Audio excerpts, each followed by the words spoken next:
ये मनाजर हैं टोबा टेक्सिंग के ऐन वस्त में वाक़े यूटिलिटी स्टोर के, जहां शहरियों की लंबी कतारें हैं। शहरी यूटिलिटी स्टोर पर घी की आमद के मौके पर जमा है, जहां हर शहरी को 1 किलो घी फराहम किया जा रहा है। शहरियों का कहना है कि एक तरफ कोरोना वबा की वजह से परेशान है, तो दूसरी जानब खाने के हसूल के लिए धक्के खाने पर मजबूर हैं।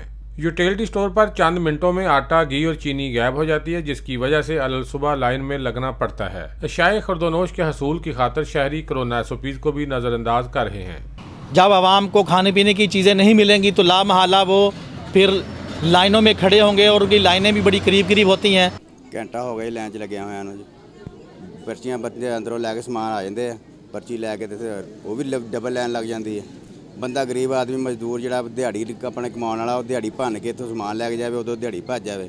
फायदा की होया, लाइन एड्डी लंबी लगी, घंटा हो गया इतने खलोत्या जी। सिफारशी सारा काम चलता पाया, तो सुबह के खड़े पता नहीं साड़ी वारी आनी है या नहीं आनी, सानू नहीं पता। यही समान सारा मार्केट सिटिया जाए, जो हर आदमी जिन्ना चाहिए उन्ना लै लवे। शहरियों ने आला हुकाम से मुतालबा किया है कि शहर में कायम मेन यूटिलिटी स्टोर पर आटा, घी और चीनी का कोटा बढ़ाया जाए, ताकि आम आदमी को शाय खुर्दोनोश की खरीदारी में आसानी हो। कैमरामैन अली हैदर के साथ सुल्तान महमूद, टोबा टेक्सिंग।